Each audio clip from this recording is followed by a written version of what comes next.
Simply deposit 20K or more on your mobile money for a chance to win 3 Toyota Succeeds and money to 2,000 lucky winners every week. We're giving away 24 cars and over 2 billion shillings of mobile money.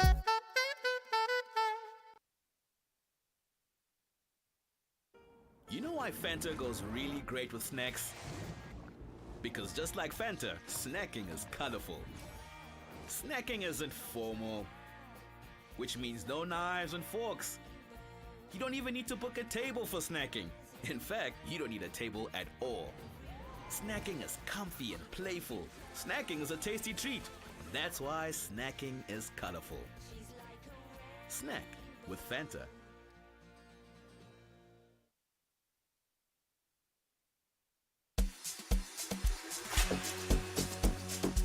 Kampala, don't miss La Brand Sunday Carnival Edition, featuring Uncle Waffles from South Africa. Yo, what's up? It's Uncle Waffles. So I'm going to be in Uganda on the 26th of June at the Levels. Soul Natives from South Africa. And from Uganda, Zex Ichikumi Biranjiranji. What's up, my people? What's up, Kampala? Levels on the 26th. Katimbo Chechi, Mboche. And the B2C. Hosted by Douglas Luanga, Sheed, and Tanya. Entrance is 25K. It's an early Amapiano party.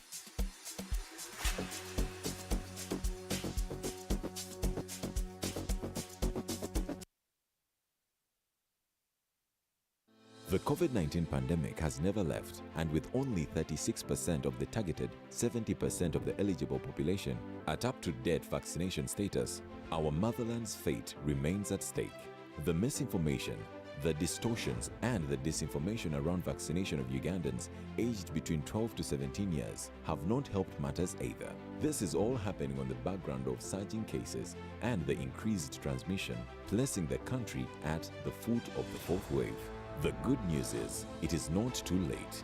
The Ministry of Health, in conjunction with World Health Organization, on Wednesday, June 29, 2022, starting at 10 p.m. on NBS, UBC, Urban TV and Baba TV, will broadcast a live town hall panel discussion by experts on vaccination science and disease control, alongside other influential national figures, under the theme, COVID-19 vaccination protects you and your child.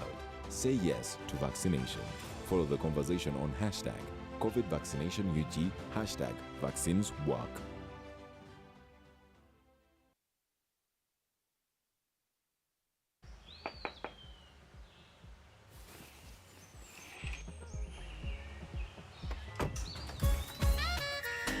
Jennifer, Jukila, Wagamba, I don't have waka. You passed the ice through me about my waka. Now come and see for yourself, see my waka that I got with Momo Nyabo.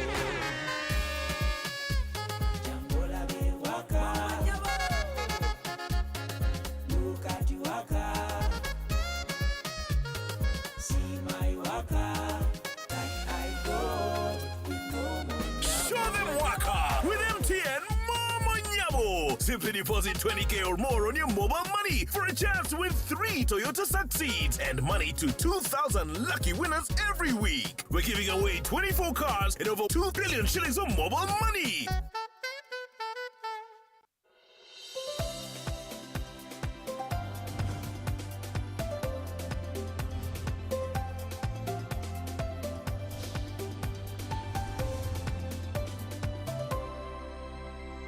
NBS. Always. Uganda Human Rights Commission, which is the national human rights institution, together with organizations under the Coalition Against Torture, CAT, a loose advocacy umbrella chaired by the African Center for Treatment and Rehabilitation of Torture Victims, have organized joint commemoration activities to mark the International Day in support of victims of torture, which will be crowned with an e-public dialogue to be broadcast live on NBS television on Sunday, 26th of June 2022 from 2 p.m. to 4 p.m. under the theme, You Too Can Be a Victim, Stand Up Against Torture. The e-public dialogue will feature panelists from the Uganda Police Force, Directorate of Public Prosecution, Uganda Human Rights Commission, and a representative of the Coalition Against Torture as representatives of the key stakeholders in the fight against torture in Uganda. The keynote speaker will be Ms. Mariam Wangadia, the chairperson of the Uganda Human Rights Commission. Join the discussion on the hashtag Anti-Torture Law 10, Twitter at UHRC Uganda, Facebook Uganda Human Rights Commission, YouTube UHRC Uganda, and NBS social media pages. Supported by the Government of Uganda through the Uganda Human Rights Commission and the German Agency for International Cooperation, GIZ. A very good afternoon and welcome to NBS TV. Today we're celebrating something special. Every single year on the 26th of June, we come together to celebrate the International Day in support of victims and survivors of torture, and it falls on the 26th of June. Now, this year is a little different. This year is a bit special. Why? Because we're celebrating 35 years of Uganda's enactment of a law that insisted that we need to protect our own from torture. But 10 years ago, if I may get that right, we actually had this law being put into action, being enacted. And joining us on the panel today, we've got stakeholders, the people who are responsible for making sure that all of our human rights are kept to the full extent with regards to enforcement against torture. Now, before we get into this discussion and get to know who is our panel and who's joining us today on this discussion, allow me have our opening remarks from the chairperson of the Human Rights Commission, Mariam Wangadia. She's joining us via Zoom. Welcome, Mariam. Thank you. Greetings to our panelists and the viewers. As we commemorate the UN Day in support of victims of torture this year, under the theme, "You too can be a victim, stand up against torture," I congratulate the government of Uganda and all of us as a nation for the great strides that we have made in promoting zero tolerance to torture. I particularly commend government for the commitment shown through enactment of the Prevention and Prohibition of Torture Act 3 of 2012.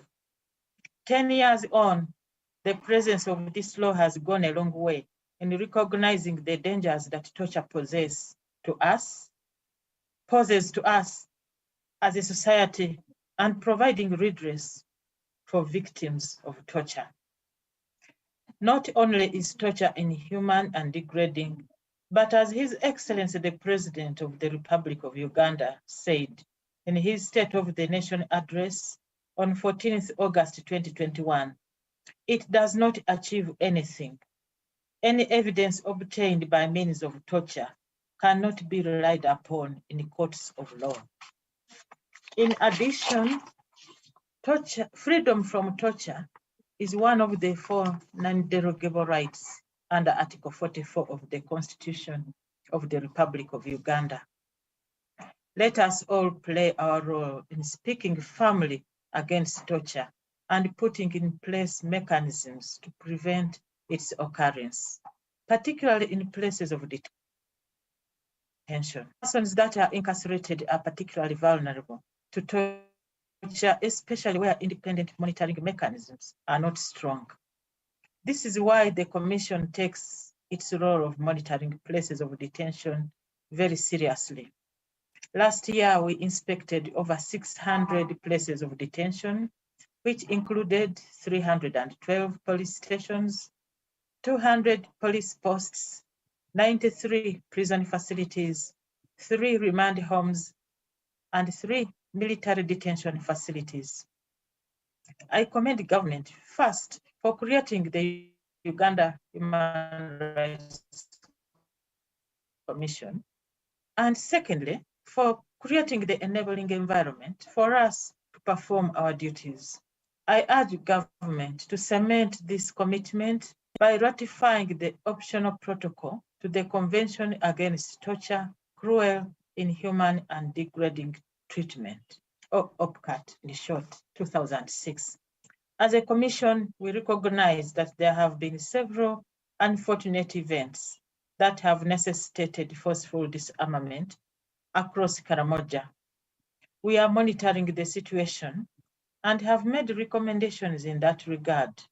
in our 24th annual report to Parliament. I urge all stakeholders to ensure that the rights of the communities, as well as those of the armed forces involved in this exercise, are upheld. Torture does not only happen at the hands of the state, but in homes as well, particularly against vulnerable persons such as people with disabilities, persons with mental health challenges, children and women. In the advent of social media reporting, we often see recordings and clips of women and children and even men being tortured while someone is recording, whereas it is good to highlight these cases. As a community, let us seek to protect life and human dignity first, and quickly report such incidences to the nearest authorities. I commend the Uganda Police Force for their quick responses to these situations whenever they are reported to them. We reiterate our commitment as a commission to fulfill our constitutional mandate, as well as working closely with other stakeholders, such as the justice, law and order institutions, and civil society, and the public in general, to enhance access to justice for survivors of torture. We thank GIZ for their support towards activities to commemorate this day, and wish you all meaningful and fruitful deliberations as we commemorate this very important day across the world and in this nation, for God and my country. Mariam Wangadia, Chairperson. The chairperson for the Uganda Human Rights Commission, Mariam Wangadia. Thank you so much for those words as we start this commemoration. Now, it's one thing to celebrate an act. It's one thing to celebrate an enactment. It's one thing to celebrate talking about it. But are we actually doing something about it? Now, before we get into talking to our panelists about what Uganda is doing about it and all things regards torture in Uganda, let's start there. What is torture? I think I'd like to understand what the definition of torture is, broken down for me, Omuntu wa Wansi. Can I be a victim of torture? Is that what we're trying to say? Are we saying that anybody can be a victim? I don't know. Ida Nachiganda is joining us from the Uganda Human Rights Commission, and she is the Director, Complaints, Investigations and Legal Services. I think let's start there, Ida. Thank you so much, and a good afternoon to all our viewers. Thank you so much for tuning into this program for this very important day. Like you've asked, torture is defined both by the Convention Against Torture and the Prevention and Prohibition of Torture Act as an act or omission that causes severe pain or suffering at the instigation of a public official or a person acting in private capacity, and it's done for the purpose of obtaining a confession or information, for the purpose of punishing that person, or for the purpose of intimidating that person. So the key words here are severe pain or suffering, by a public official or person acting in private capacity. And for the person acting in private capacity, it is a development that was brought about by the Prevention and Prohibition of Torture Act. It's not in the definition under the UN Convention Against Torture. And also there has to be an intention, a purpose for which that act is committed. Okay. Yes. So that, based on your definition of what it is, it means that somebody I live with in my house can met this torture on me? Yes, exactly. In the same spirit somebody I work with, or even somebody in the public sector, for example? Exactly. So the definition was widened under the Prevention and Prohibition of Torture Act to include state actors, and by state actors we mean security agencies, law enforcement agencies, and then also people in the private sphere of life. So circumstances of domestic violence may also qualify as acts of torture, depending on the severity of the act, or in any other space that may not necessarily be an official or formal space where we have an individual and a state actor. So it was widened, but what is most important is that those ingredients have to be strictly present in whatever circumstance. Okay, okay. Yeah. So since we're talking to you, I'd like to understand, it's been 10 years since we started enacting this particular act and 35 years of the act altogether. Help us understand, is there any importance in actually celebrating this day?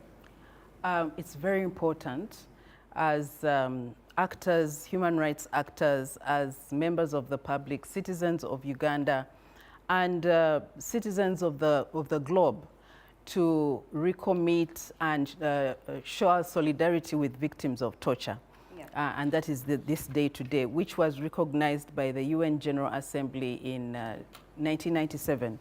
12th December 1997, as the International Day in support of victims of torture. But also it's very important as key actors, civil society and members of the public to also remember the government's commitment that it set out through ratifying the UN Convention Against Torture to respect, protect and fulfill the right to freedom from torture of all the citizens of Uganda. Okay. So we have to remember that commitment that the government made and also take stock of the strides that we've made so far since Uganda made that commitment in 1987. And also look at the challenges we have faced now that we have the Prevention and Prohibition of Torture Act that is 10 years old. What are some of those challenges that we are facing in terms of enforcing that law? So it's very important for us to stop and take cognizance of all that is happening in terms of fighting torture, both as a country and also as members of the United Nations. All right, okay. Yes. So now that we understand what torture is, let's get into this discussion. Now, before we continue, allow me introduce the rest of our panelists this evening. Right next to you, Ida, we've got Samuel Herbert Nsubuga, who happens to be the CEO of the African Center for Treatment and Rehabilitation of Torture Victims. That's the ACTV. Please say good afternoon to our viewers. All right, quite brief, I like that. Right next to him is James Kusemerera. I don't know, please correct me. Do I have to say ACP James Kusemerera? It's up to you. So no, I have to follow the protocol. So ACP James Kusemerera happens to be in the Department of Uganda Human Rights in the Uganda Police. Is that correct? Yes. All right. What exactly do you do in that department? Thank you, moderator. Once again, I'm Assistant Commissioner of Police Kusemerera James. That's the SCP you are inquiring about. And I specifically head the Department of Human Rights under the Directorate of Human Rights and Legal Services. Yes. So I'm the focal point person under that directorate on issues related to human rights. So as we discuss the issues of torture, if there are any complaints, they're channeled through me. Absolutely. Then we can do the subsequent investigations. I hear you, I hear you. Also joining us on the panel today is, I don't know if there's any title I should use perhaps, is Barbara Kikuma. Did I say that right? It's actually Barbara Kauma. Barbara Kauma. Yes. Thank you for the correction. Yes. She's the Assistant Director in the Office of the Director of Public Prosecution. Yes. Thank you so much for having us here today. We are glad to be part of this panel that is discussing this very topical issue, and on the day that we are commemorating the International Day Against Torture. So I bring greetings from the Office of the Director of Public Prosecutions, and particularly the Director of Public Prosecutions, Justice Jane Francis Abodo. She sent her greetings. Unfortunately, she could not be here today, but hopefully we'll be able to represent and Absolutely. pass on Absolutely. the So thank you all for joining me on the panel today. These discussions are very important for each and every one of us, because some of us don't even know that there's a law that's there to protect us. So it's good for us to know. I'll start off with ASP James. You and the organization that is the Uganda Police has come under fire a lot of the times. And unfortunately, because of that, we never see the other side. So I'd like to start with the other side. So if you could share, based on our celebration and commemoration of this particular act, there must be some good stories, some wins that the Uganda Police can share. How are you implementing this act in the Uganda Police? Okay, thank you, moderator. Looking at the journey where we have come from, It's been a long one. And as you'll appreciate, since 2007, when we ratified the Convention Against Torture, until 2012, we didn't have an enabling law in place. And the way things were handled, it seemed like back then, torture was one of the means of, you know. Standard procedure at the time. Yes, if you get a notorious robber, it was okay, it was acceptable. You would even use all methods to get information out of that person, and the evidence you need, they are produced before court, and court would not mind where this guy has appeared before them, appearing in whatever shape. Yeah. And it would go on. So it seemed to be like it was normalized until this conversation now came through, because probably along the way, other negative forces could have used this as a leeway, you know, to make suffering to innocent people. So going forward, I think we have moved. I always challenge people that what we were 10 years ago, it's not the same picture. I'll bet some few issues here and there, because we shall appreciate even in the homes where we come from, you'll see a parent meeting, you know, torture on their own. Yeah. So in a society that we operate in and the different people work with, once in a while you get those black horses within. So I want to say we have moved, and we are glad that because we have been working as partners, the way you see us here, it's a partnership that has been together for some time and trying to make a change in the society. So we have done a lot of sensitization to our officers, and sensitization does not stop, because for us as a system, we continue bringing fresh people. So we have seen these numbers go down tremendously. And thank God, like we already had in the introduction by the chair, Uganda Human Rights Commission, the new laws in place that have come up have also helped to, you know, to reinforce these efforts. Absolutely. We have very serious and tough laws in there, especially when it comes to issues of individual responsibility. And when it comes to our, you know, sensitizations to our people, that's where our thrust is. You do it, you are doing it on your own. It is not an institutional blessing, because we, as the situation is, and the law, some of these acts, the acts are not institutionalized. So you do it on your own, and that's the message we are sending down there to our officers. You do it, you suffer it on your own, and probably even lose your career. So we are moving forward. I like that, I like that. And what you just talked about of passing this message down is actually something that the government has added to the syllabus when it comes to when they're having these trainings with people in the police. But we'll get to that in a bit. The police's job, core job, is to enact the law, bring the law to life. And I'm glad that we have someone here who understands the law very well. So Barbara, over to you. What's the law and procedure when it comes to admission of evidence from a victim of torture? And are there any stories on the other side? For example, are there any gaps? Are there challenges that we're facing when it comes to admission of this evidence? Thank you so much, moderator. Actually, the law has been in place. Our principal law on admission of evidence is the Evidence Act. And the Evidence Act specifically provides, this is an act of, I think, 1907, so it has been in place all this time, but it specifically provides that if a statement or it is brought to the attention of court that any evidence from an accused person was taken after the person has been threatened, has been coerced, has been tortured, then that evidence is not admissible. And the courts have over numerous occasions, made judgments in regard to that. And even us as prosecutors, if you have a file before you and you can clearly tell that this evidence was as a result of torture, then you don't rely on that evidence at all. In addition to the Evidence Act, we also have in the Prevention and Prohibition of Torture Act, it's sections 14 and 15, they actually criminalize, and there's a crime. It is criminal for an officer to knowingly use evidence obtained through torture, and you can be charged and sentenced, and the sentence is actually there provided for 15 years. So it is, our laws have been in place, And even in the court practice, in proceedings of courts have gone ahead and conducted what we call a trial within a trial.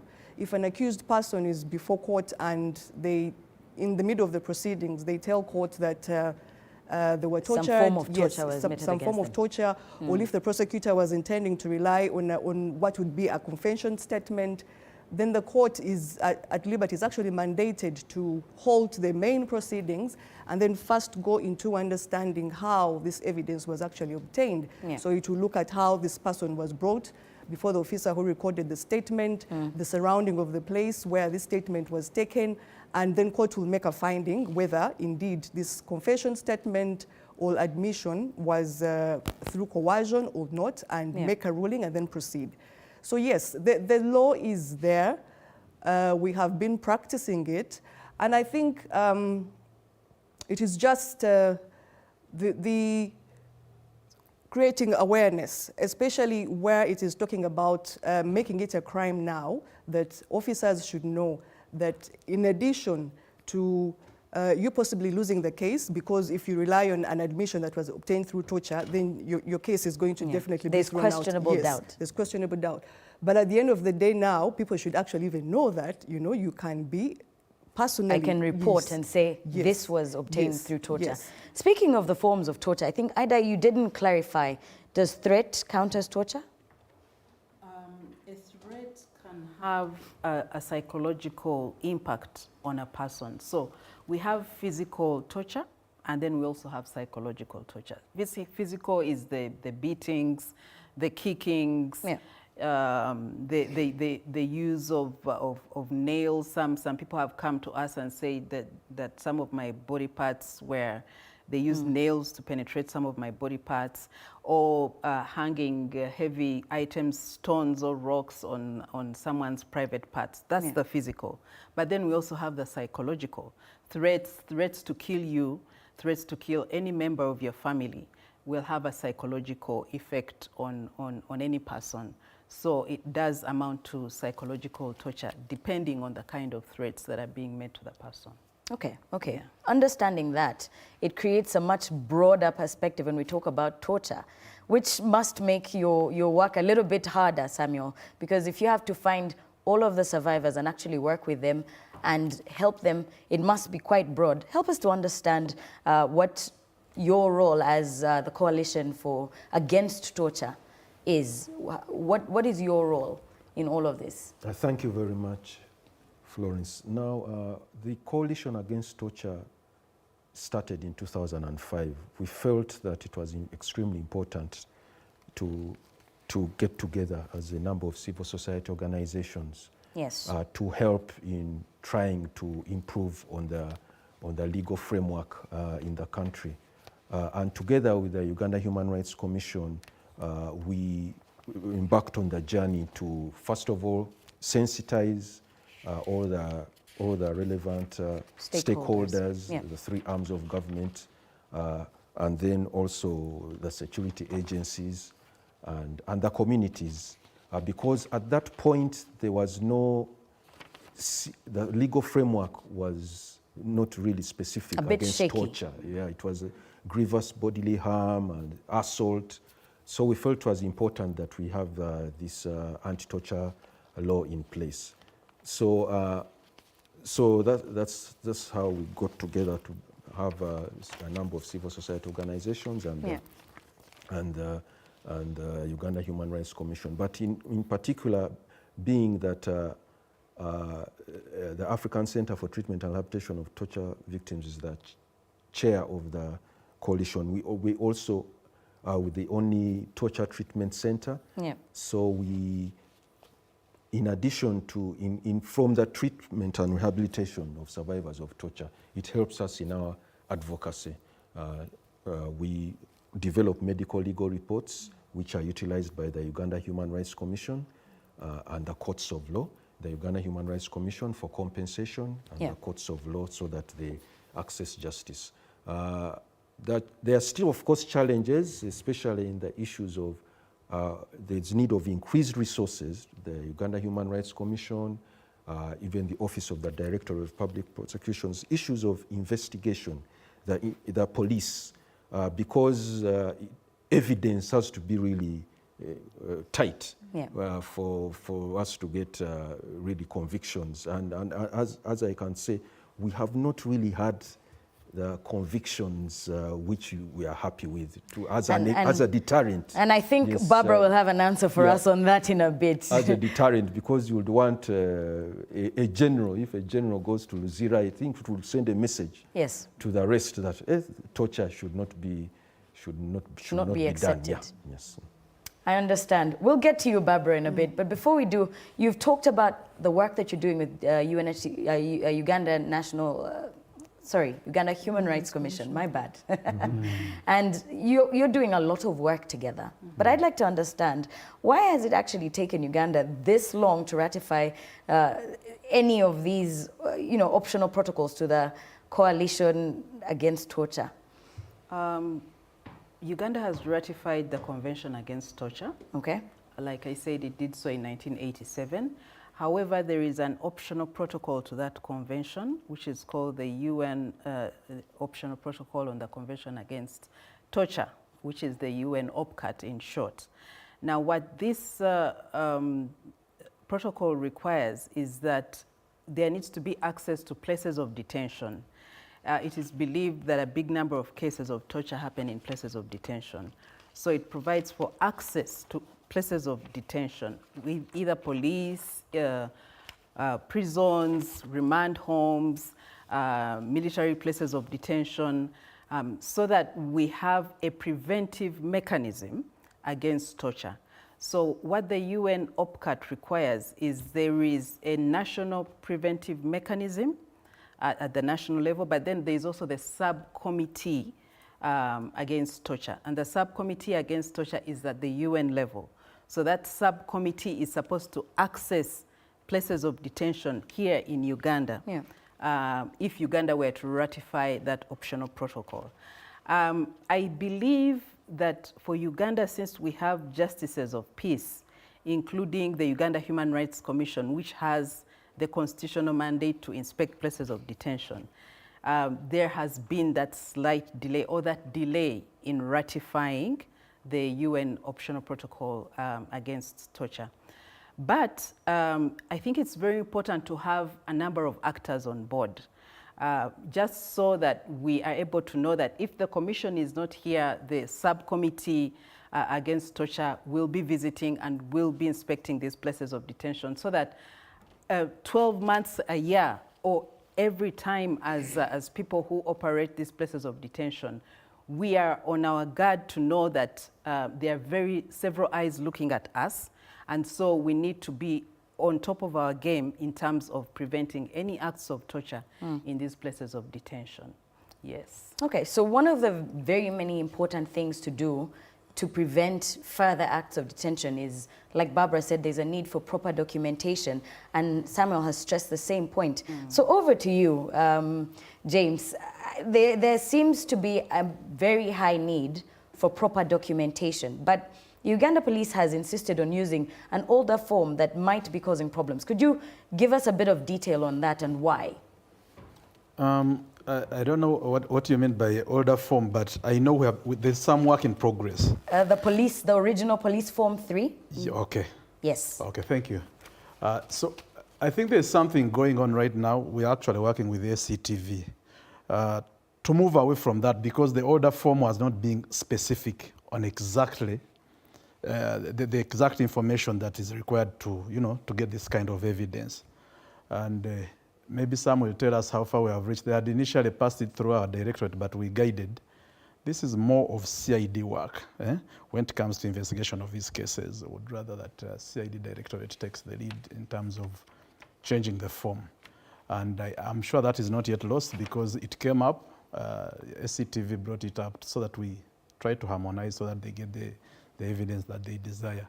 And I hope in a short time it will go through. But notwithstanding that, it does not mean that nothing is being done.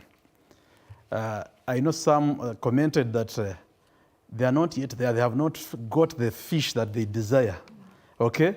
But it is not that we are not doing anything about it. People have been prosecuted. People have lost jobs, okay? People have been made to compensate others. So as this goes on, something is already happening. It's not all dry. It's not all dry. Yeah. So we are not waiting that nothing is being done about this until the forms are developed and they're in place. So we appreciate that lacuna, but like I said, yeah, people are being prosecuted and the checks are there right now. So it's not in vain at all. Okay, so Yes. before we get back to Samuel to find out what they're doing for all of these torture victims, just quickly, you mentioned, of course, it's not all dry, but there's been, it's not been as active as ideally it should be. So over to you, Barbara. Why are criminal proceedings against torture perpetrators not common? Why are they not common? Are we going to blame James, or is he telling the truth? Actually, to be very honest, it is not that criminal prosecutions are not common. We are actually having prosecutions going on. Okay.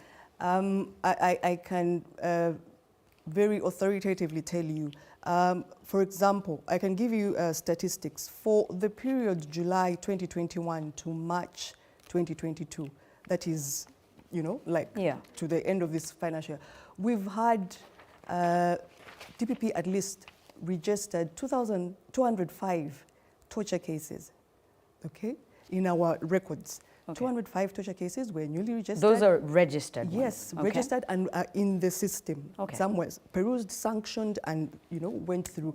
Do we know how many of those have been? Just hold on. Now, that is only for torture. Now you have for other human rights violations or abuses, 771. Yeah.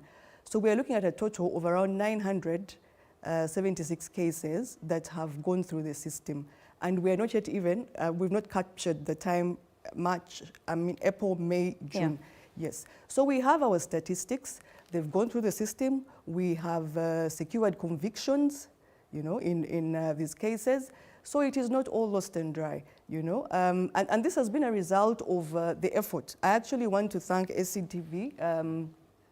When I came on board and started, or when the office of the DPP started to put a lot of focus on these cases involving human rights violations, we've partnered with the SCTV. They've approached us and conducted some trainings that they've done with our officers. So with their help, and even with us as an office, we've tried to go to the field. We have sensitized our prosecutors in the field, together with their police, respective police officers, on these offenses. Remember what he talked about earlier and said these cases used to get lost in assault or grievous harm. Yeah. So these are the fruits that we're seeing now. So some work is being done amidst in circumstances where there are very limited resources.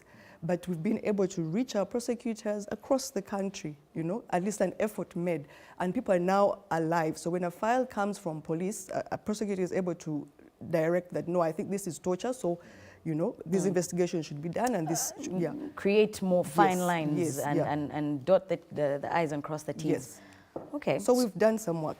Lovely, lovely. So the SCTV is coming up as a very huge factor for, prevention and, of course, helping survivors of torture. Could you give us a brief highlight of the services that you provide, and if there's a procedure, what services do you provide to the torture survivors? Thank you very much, Florence. The African Center for Treatment and Rehabilitation of Torture Victims, we treat survivors of torture. We have those who come to our centers. We have a center here in Kanyanya, and also one in Gulu. The Gulu one was set up after the Lord's Resistance Army War with Joseph Kony. We also have a field office in Kasese, and we have a presence in Kabong district in the Karamoja sub-region, the disarmament process, to help at least to deal with survivors of torture in that context. And we have a diverse human resource because, as Ida mentioned earlier, torture has both physical and psychological effects. So we have doctors, we have clinical psychologists, we have counselors, we have nurses, physiotherapists, social workers to deal now with all those The effects different aspects which a survivor trauma. of torture goes through. But we also have legal officers, because at the end of the day, after treating and rehabilitating, we would like the survivors of torture to access justice. That is why earlier I had mentioned about medical legal reports, which the Uganda Human Rights Commission utilizes in their tribunals, and then also the courts of law for them to access justice. Of course, there are challenges. There are some survivors of torture, maybe I should bring it up, who, after treating and rehabilitating, they don't want to go further because we do not have the witness protection law in place. And they fear to come out in the open, go in the witness stand and speak about the perpetrators, because they fear the perpetrators will come back for them. So that is where the challenge is, where there's people out there who we treat and rehabilitate, but then after that, unfortunately, we cannot pursue the perpetrators because, of course, we need consent from them to give us the whole story, to follow through the access to justice. And they have to do this under the belief that they're safe. Yeah.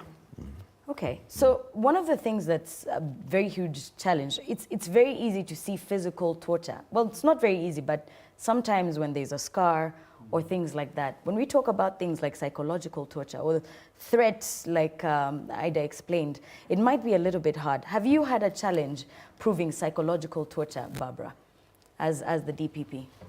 Yes, indeed. Actually, this psychological torture is, of course, at the end of the day, it would be the medical expert who would have to come and give that evidence in court.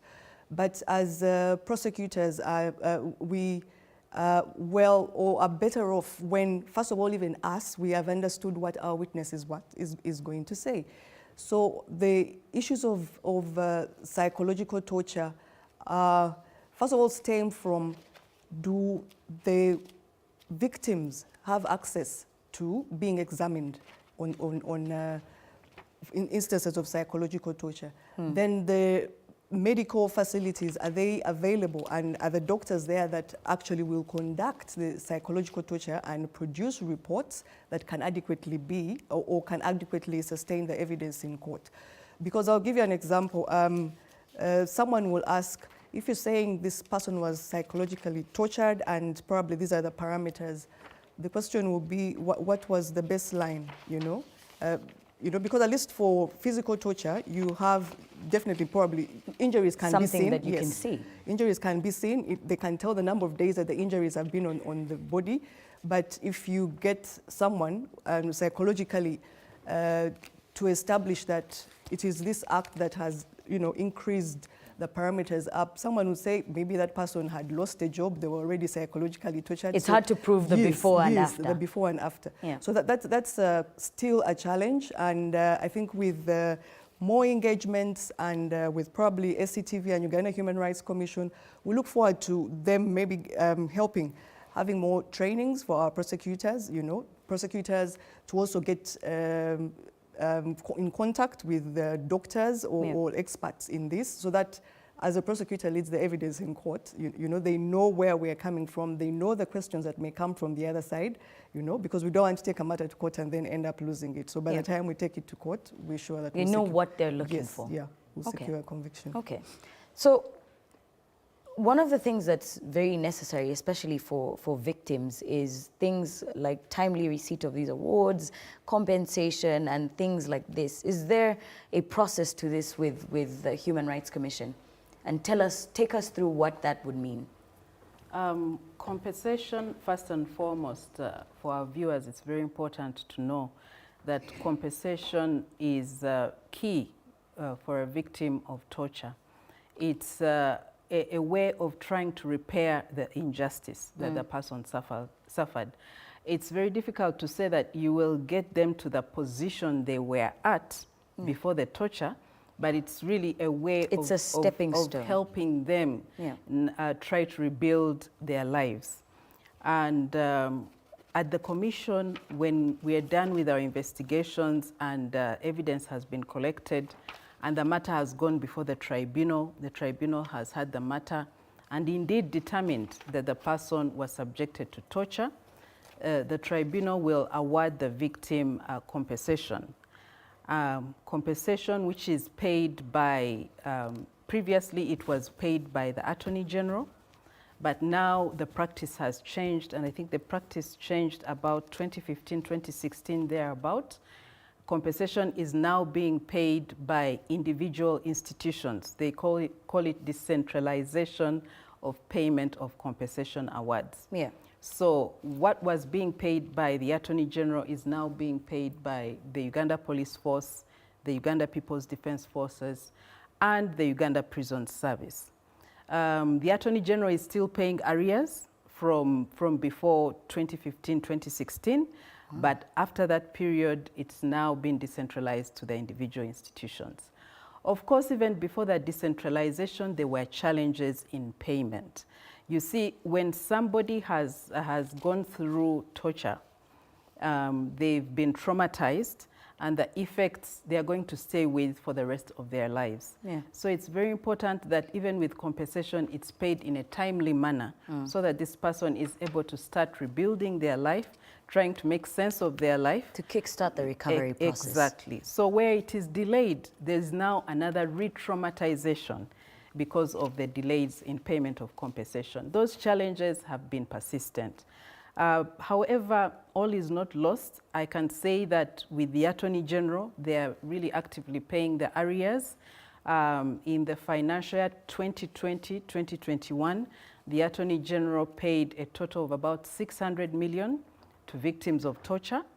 And for a successive 4 financial years, the Attorney General has paid about 4 billion to victims of torture. There is still some areas that have to be paid by the Office of the Attorney General. Now, when we go to the current status of decentralization, whereby it's institutions that are paying, we are also seeing some challenges there. Because institutions are saying that payment of compensation awards is not part of our budgets.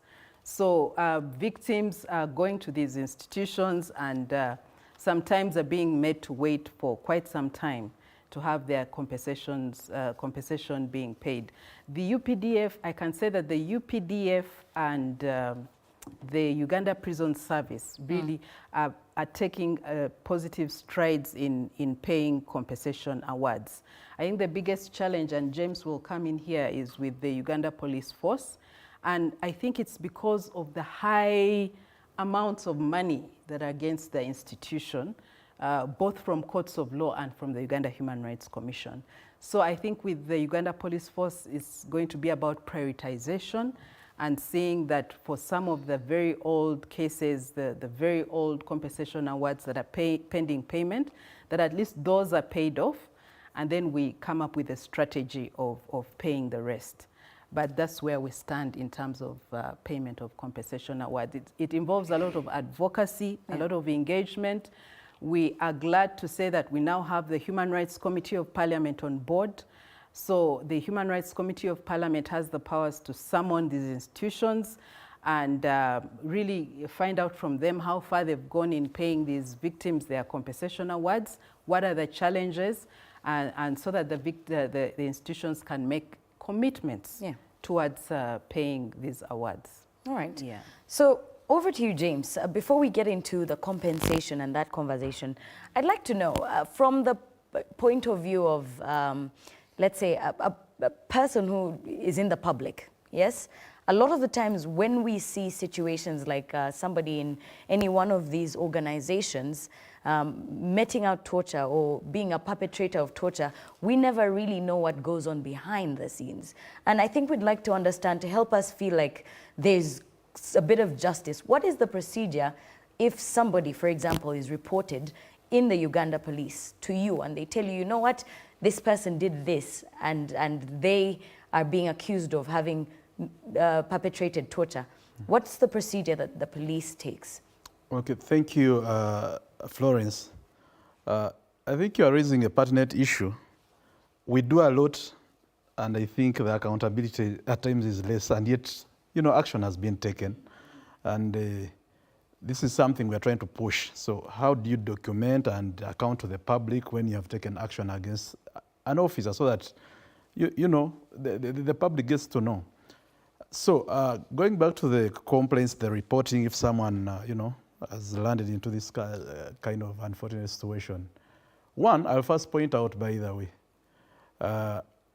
in most cases, I think out of like, in terms of percentages, I think 70% of victims prefer going to these other organizations. You'll find that Uganda Human Rights Commission, SCTV, they'll get more complaints than those ones that come to us, because for obvious reasons, they feel more comfortable and at home there. But of course, we have a mechanism, again, of working together, for instance, with the Uganda Human Rights Commission. I'll tell you now, like, there are cases that were reported to them, but some of those cases, again, will come back to us for investigation. Probably because of the might of the commission. So they will bring back these complaints. We got these complaints against specific officers. What action has been taken? And that's why we have been, like, there is one you sent to us, Ida, I think like 3 months ago, yeah, which there were about like 200 complaints, 203. So you needed to know. And I think also the committee in Parliament needed to know how far have we gone. So we had to go back. We realized that most of those cases had never even been reported to police. So we had to call the victims that had run to Uganda Human Rights Commission. Can you tell us what happened? Who are these officers? So we had to... So that you could follow up. We follow through. And indeed, I think like a month ago, we had to give a report. Out of the 200 cases that had been referred to us, so at least 109 cases were already seen. And actually, some of them, we realized that actually officers' action had been taken against those particular officers, others even convicted, others even on remand. So the gap, which I'll admit, is probably now in the accountability bit of it. The information, we have it, action has been taken, but accounting out to the public, I think that's why we need to improve. But we have everything. So, because it's like lighting a candle and putting it under the bed. Absolutely. I think that is something now we need to, you know, to work on so that people get to know. Not that we are covering up anybody, and at least that evidence were brought out even to the commission, including also the committee in Parliament. But even then to implore and, you know, encourage the public to come to us, because when those complaints come to us, like you initially asked, so we shall look at them, because at times they come in two categories. Was the action by the officer a professional misconduct that may have occasioned a certain, you know, way he handled the person? So we shall choose that one may go to the professional standards unit so that this officer is tried in our disciplinary courts and action taken accordingly. Okay. But where it passes off as an outright criminal act, that becomes now a CID case. So it is referred, we refer it to the CID for investigation and subsequent prosecution. So as the Human Rights Department, you do these investigations? No, they come to us, then we channel. Okay. You get it? Okay. Because we may not have the resources and the manpower to carry out the actual investigations. So when we come and we assess, that's what now I'm telling you now, we have to channel. Let this case go to the professional standards unit. Probably because of the way the officer conducted himself in the field. When they went to query the riot, how did they carry out that riot? He may not, because when you look at the ingredients of the case, you may find there was no intention for him actually to cause harm to that particular individual. It could not have been deliberate. It could not have been deliberate, but the way he follow the standard operating procedures. So where we find that he did not abide by the standard operating procedures in place. So that is a professional standard violation. Exactly. So you refer to the appropriate unit, the professional standards unit, and they will be dealt with as such. If I go out of my way to find you here and I think you are my suspect, and I go ahead to slap you and kick you and do whatever, that is criminal. So if it is clear cut like that, then I'll accordingly coordinate with CID headquarters to register this case, and it is investigated accordingly. Thank you. So I'm curious to know, if this is done, the investigation is done, the penalty for torture when it comes to somebody who works in the Uganda Police, what is the penalty? Do they just go pay a fine and come back and work and continue working? What's the penalty from the Uganda Police Thank you to very someone much. of their own? Thank you very much. As an institution, once you are prosecuted through a criminal court and convicted, it is automatic dismissal. So for us, once there's a conviction, it's already a taint on you, so you're no longer fit to work within the institution. Okay. So on top of other sanctions that the courts may issue, for us, it's already now concluded that now you can no longer work within the system. Okay, okay.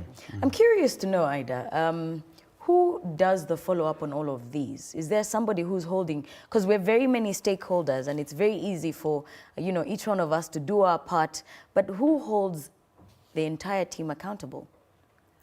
Who follows through to see that, yes, that the person has been dismissed? Who follows through to see that, yes, a torture victim has been taken care of? Okay. I think we have been trying as a commission to follow up in terms of these payments, both with the Attorney General and with the several institutions. But it's like, you know, a court awards, let's say the High Court awards, awards a victim of torture. You will rarely find the High Court following up an award that it has made. So even with us, although we are doing it really to help these victims, because you have to remember that it is the commission, the tribunal that made the award. So as the institutions, we are supposed to really take up our responsibilities to pay these victims. There needs to be like a focal point institution. And in our annual reports, we've always made recommendations that maybe the Ministry of Justice should be like that focal point, that clearing ground to do the following up. Because most of these awards go to the Ministry of Justice. And it's the Ministry of Justice now that is channeling them to the several institutions. So it's very important that the ministry finds out, with the Uganda Police Force, we sent you this number of awards. How many have you paid? How many are pending? The same with the UPDF, the same with the prison service, and all the other government institutions that are now individually liable for the acts of their officers in terms of paying these compensation awards. So we are really pushing for having that focal point institution that should be able to do these follow-ups, so that even with us as a commission, when we go to the Ministry of Justice, we can be able to know this is what is pending with the police, with the UPDF, with prisons, and we can do the reporting, and the Human Rights Committee of Parliament can take it up from there in terms of holding these institutions accountable. Okay. So, Samuel, I'm curious to know, the entire process is a process that affects the people that you deal with at the end of the day. As the Coalition Against Torture, are you happy? Are the numbers going down over the years, or are they going up? Do you feel like the people that you're representing, do you feel like they're actually getting the process is working better for them? Unfortunately, we are still averaging over 1,000 survivors of torture on an annual basis being registered, passing through our gates for treatment and rehabilitation. And this is even more shocking because even during, let me give you an example. In 2020, we had lockdowns and whatever, but we even saw 960 survivors of torture. Is that annually? That was for in 2020, okay. Even after lockdown. Since the COVID-19 pandemic, we have not been able to access the prisons, and the prisons do like 30% of the survivors of torture were registered. And last year we had 1,202 survivors of torture. That's 2021 who we registered. So I can say that the situation is still grim. Torture is still prevalent. And we just need, and what we also are trying to do is to have the Ministry of Health be part of the rehabilitation. We are trying to advocate for a rehabilitation policy because we are still the only torture treatment center in the country. We want to see most of the hospitals and health institutions, the doctors understand torture so that wherever they are, they can at least identify somebody who has been tortured and they treat at that point. And if they need specialized treatment, that's when they get in touch with us, because the numbers are still worrying. Yeah, so we really are in the process of trying to engage the Ministry of Health to see if we can have a rehabilitation policy.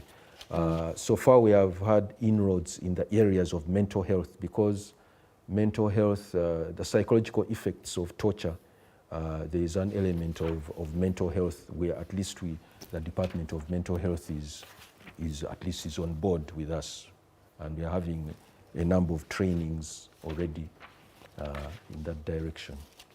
Yes.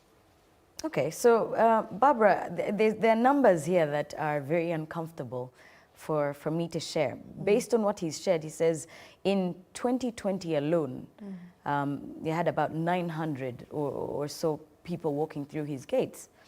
You shared with us earlier that between July of last year and March of this year, you had about 200 or thereabout cases that were started on, that you started to work on.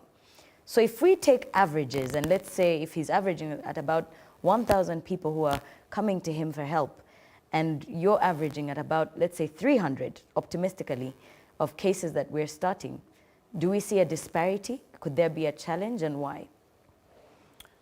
Thank you again. I think Mr. actually Nsubuga spoke about it earlier, you know. We've had engagements with them, and yes, their statistics probably point to 1,000 cases of torture. But when it comes to these people actually reporting the cases, you know, he spoke about it earlier and said sometimes their victims are not ready to. Yes, they're not willing to report or see the cases go through the process for different reasons. For probably their own security. For sometimes people feel you know that's still part of their privacy, and so that is where the challenge is. So for us as DPP, we receive cases from police, you know, so we can only work with the numbers of what has actually been investigated and has been forwarded to us. So that's why probably forums like this are very important, that the public out there should know and know that, you know, they should report. If they have been violated, you know, the justice system is there to help them. The justice system is there for them, you know. They should report, they should follow through their cases and get justice at the end of the day. It's very unfortunate if people actually do not report and have to live with that, you know, for the rest of their lives. Yeah, because it will send out a message then to perpetrators, you know, that if I do wrong, you know, I'll face the law. But we can only do that when cases have been, yes, cases are reported, witnesses are brought, and evidence. There's evidence on the files also that can be adduced in court. Yeah. I would imagine that one of the challenges when it comes to reporting, just like you've both said, is that anonymity, giving people that safety to know that they're actually protected from reporting. I have just a few questions, two to be exact. One, is there a way to create a safe way for people to report? Is there something like that? Maybe I'll ask this to you, James. Is there a way to create a safe way for people to report? Or, Barbara, is it inevitable that when a person reports, they have to come out as the person reporting? Is there a way to do that? Is it directed to me? Okay. Yeah. Please. So I would say that there's still challenges on that. Like my colleague here pointed out about the witness protection law not being in place. And without that law, it creates a lot of challenges also on the part of police. Because how do you create that environment for the victims coming to report through? However, through our initiatives, there are those cases that come and are very sensitive. We try to find a way, because we have done it in many cases, okay? Actually, even just because the word safe house was vulgarized, but initially the import of the safe house was exactly for that purpose. When you get such cases which are very sensitive, you have those witnesses that deserve to be protected. Ordinarily, they would be kept in such houses, but just because along the way, I think, like I said, probably it was abused, and you know, but it's still a challenge. And until we have a law in place, we are to protect. Because if we are going to investigate and hand over to Barbara, how is she going to carry out the protection? Does she have the mechanisms in place to protect those people? So it is a whole challenge across the spectrum of the legal criminal justice system. Okay. Does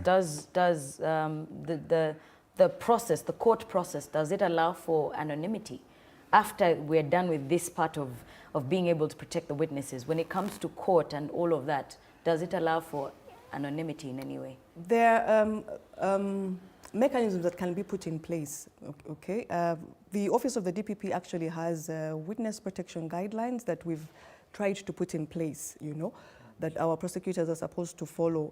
Things of, if you're disclosing evidence of, you know, to the defense, then there are things you can do so that the names of the witnesses cannot, you know, are not disclosed at that early stage until you get to court. But of course, this is a very expensive process, and if there's no law that clearly provides for which institution is responsible and the funding that has to be in place, you can only do as much as you can, you know, depending on the circumstances. And when it gets to court, I think the criminal division of the High Court has tried, especially in cases of child victims to cases of defilement. So you find that, yes, they've created an atmosphere where the victim can testify without having to see the accused person. You know, our normal ordinary court system is that victim is here, sit here and sit there. So as she's talking, the accused person is looking at her, and even if it's a child victim, so there are mechanisms that have been put in place where the victim can be in another room, you know, or at times there's a canvas that covers. But that is, it's not been spread out still because of the funding, because of the space, you know. So it is something that we're really pushing for. Ida talked about the Human Rights Committee of Parliament, and I think the Human Rights Committee of Parliament has clearly taken it up to push for this witness protection law, that it has to come through if we are to see some of justice, you know, to see these cases through the system, and therefore have our people get justice for the crimes that have been meted out to them. Okay. Okay. So Ida, I'd like to know, could you take us through the process? If, say, Florence, God forbid, of course, has been a victim of torture, and I've identified that I'm a victim of torture, what is the process like? What does it look like? Do I run first to Mr. Nsubuga to help me out? Do I run to the police? Do I run to Barbara? How does that process work? Okay. You have various options. You can go to the various institutions. You can come to the Uganda Human Rights Commission. So if for example, I've been assaulted by police, which I know our Ugandan police is very professional. They probably wouldn't do that. Yes. I can come to the Human Rights Commission. Yes, you can come to the Uganda Human Rights Commission to report your complaint. The complaint will be registered. So we are now going to go into a very important stage, which is documentation. And documentation is the collection of evidence. Like we started at the beginning, we talked about the definition of torture, and we also saw the various ingredients of torture that have to be proven, a severity of the pain or suffering, who meted out the torture, and for what purpose. So documentation, especially in cases of torture, really involves collecting evidence. Key evidence is medical evidence. And I need to emphasize that medical evidence is very important, because a medical worker will be able to tell the nature of injuries this person suffered, what could have been the cause of these injuries, and what is the impact of the injuries on this person. And that is why the African Center for the Treatment and Rehabilitation of Torture Victims is a very key partner in this fight against torture, because when someone comes to us and they've not gone, gone to any other hospital to be examined, we refer them to ACTV to do the comprehensive examination of this person. Let me cut you off shortly. Yes. So what you're saying is, as soon as an incident of torture happens, I can walk to a health facility, any health facility? That's what happens. Some of the victims will go to a clinic, they'll go to a hospital to get treatment. They'll just get like, they'll just say, some people beat me up. Yeah. So the hospital or clinic will offer the person treatment. And is that sufficient for the process? At the conclusion of the treatment, the hospital will prepare a report. Okay. Hopefully, will prepare a report, because most times people come with medical treatment notes, just showing the medicine the person was given. Okay. Now, that is not sufficient. Right. So it's very important that we have the history of this person, what happened to this person, the nature, the gravity of the injury they suffered, and the impact of the injury. And that's where we are having challenges. I think Samuel talked about it, that we need to build the capacity of our medical workers in terms of documentation of cases of torture, because most times the documentation is not up to par, it's not sufficient. If someone comes to me with a medical treatment note, I'll not do anything with it. It will be even difficult to place it as evidence before the tribunal. So we need to train our medical workers so that they can be able to efficiently and effectively document these cases, so that their reports that they write can be used as evidence in courts of law and the Uganda Human Rights Commission tribunal, so that at the end of the day, the victim will get justice, because that's what we are all fighting for. Absolutely. Yeah. Just for clarity for my people at home, is torture any different if it's a criminal, for example, or a bad person, if they're, for instance, in jail, or is it different? Is it okay for us to beat a thief, for instance? Does it change when the definition of the person changes? No. What we have to emphasize today, of all days, 26th June 2022, and all other 26 Junes that we're going to get to commemorate, is that torture is widely condemned, both in Uganda and both at the international level. It's a crime that can never be justified. And this is because of the effect that it has on the dignity of a person.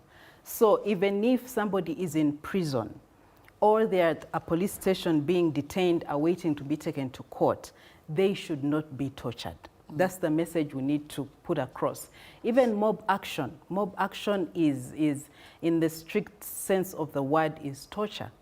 Even mob action, it should not be permitted in our communities.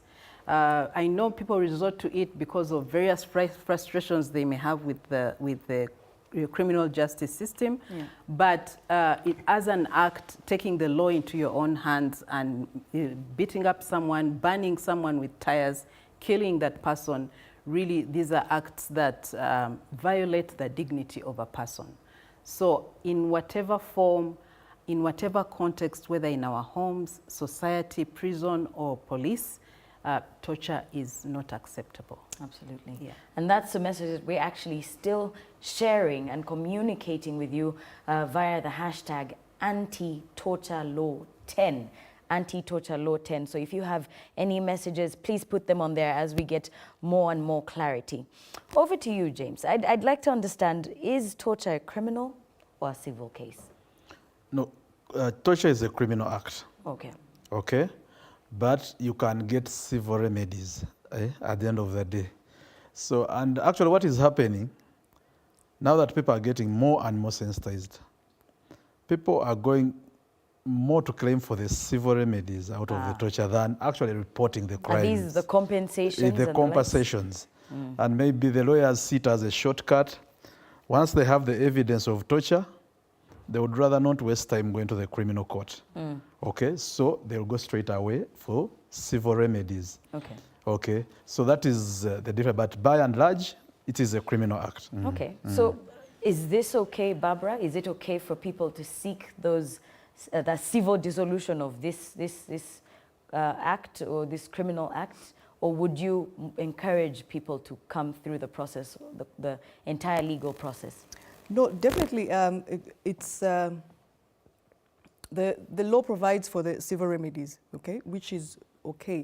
But as players in the criminal justice system would want the cases to go through the system, you know, Ida talked about it, that Uganda is a signatory to some of these conventions. Yeah. And as a signatory, we are required to show progress that we have made over time, you know, in implementing, having these laws implemented and seeing through. And criminal, of course, has the element of deterrence. If something goes through the criminal justice system and a sentence is awarded, that sends out a message, you know, of deterrence. So we are clearly appealing to, you know, people and appealing to SCTV, encourage your victims to come through to us, encourage your victims to report through to us, let them not just sit back on their cases. Yeah. Okay. Ida, you took us through the process of what a person should do if they want to report a torture case and how they should get through it. And I'd like for a bit more clarity. We've had a few incidents where people go to the Human Rights Commission here in Uganda and are protesting outside. Is this away from the process? What would you rather they do? Or is this part of the process of them trying to further the anti-torture law 10? Because we've had people come to the office and instead of coming inside, they stay outside and, you know, they're protesting, and then now police comes and bundles them again. That's true. Yes. So is this part of the process, or is there a better process they could take? Well, they are expressing themselves. They have the freedom of expression.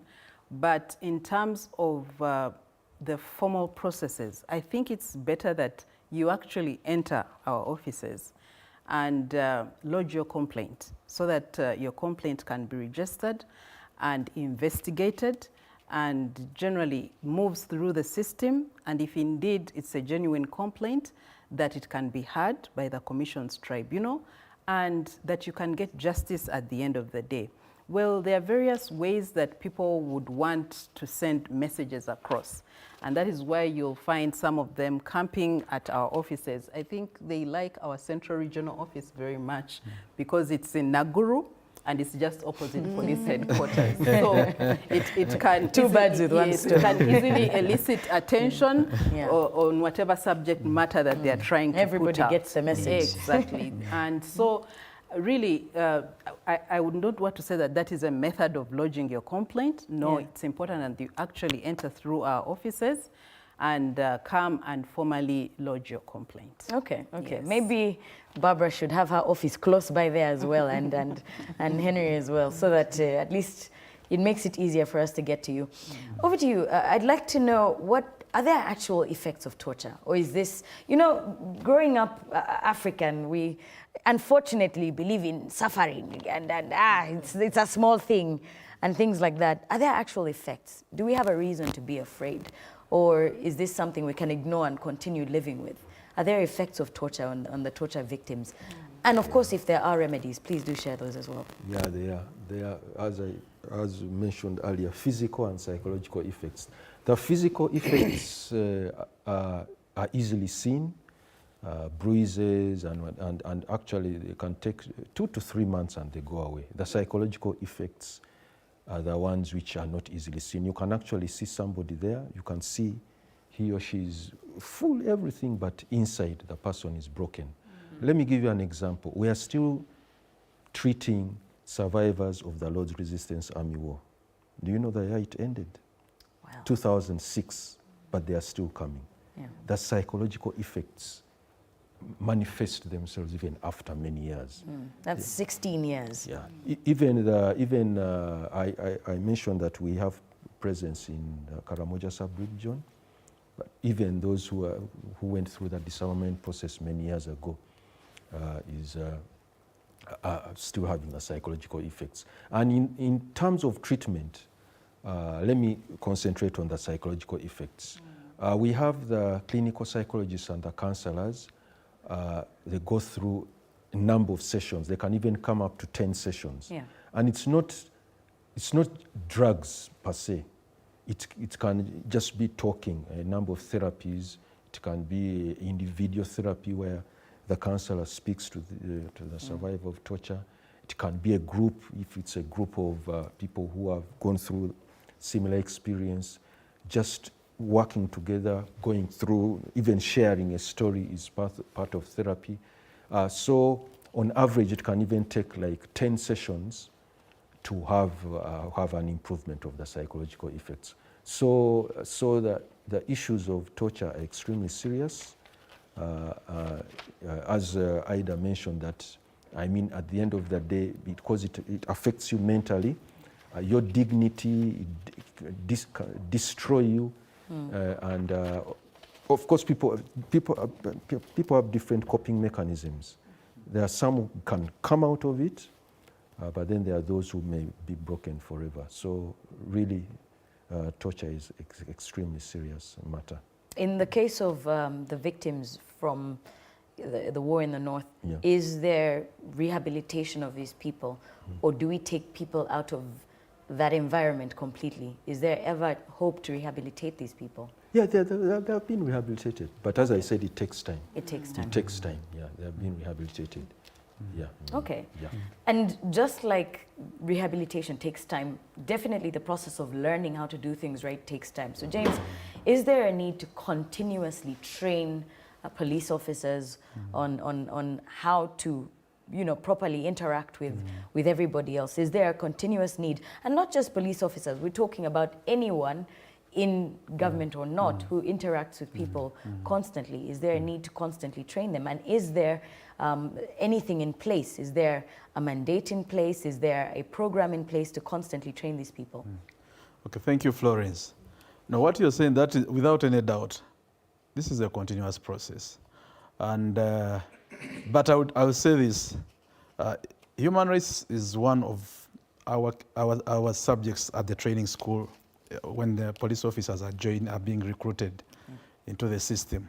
So at the training schools, it is one of our core subjects that is trained there. And as you train, you teach, but also laws keep on evolving, okay? So the human rights who are teaching and the laws that we are teaching for the officers now who are in the system, who joined before 2012, before the act came into force, they could have missed the detail now that is in the act. Yeah. Officers maybe who are going to, who joined the force before, many now actually, before the Human Rights Enforcement Act came into force, they don't know what is inside the act. So it is incumbent us, the people in those positions and who have the responsibility and who are privy to this kind of information and knowledge to pass it on. So, and that exactly means that we have to continue sensitizing and showing our people how serious some of these laws are evolving and the consequences of the actions that they do, so that as they go about their duties, yeah, they know and they are conscious that there are consequences to any action that you may do that is not in line with the law, that is unprofessional. So I'll agree that this has to be a continuous process. We can't stop. Absolutely. Yes. Absolutely. So usually they say prevention is better than cure. Over to you, Barbara. What do you advise is the best way to prevent torture? I know I had a very uncomfortable question because I didn't know how to phrase it in a way that doesn't sound weird. But does a person torture another person? Is it inborn? Is it something they learn? Is it what they tortured themselves? How do we prevent torture from happening? Thank you so much. I think it still stems from what James and everyone is talking about. Yeah. Our law enforcement agencies and even the public, because yes, in Uganda, torture even happens in homes. You know, we've seen many instances of torture happening in homes, young children, really. So it's just for people to be alive to the fact that what torture is a violation. It's a violation, and it erodes dignity, you know, the core dignity of an individual. You know, it is something that one individual should not do to another individual. So I think when our people get to learn, you referred to it earlier and said in Africa, we are used to a little pain, you know. We all grew up in times when, you know, corporal punishment was, you know, part of the order of it was a discipline, you know.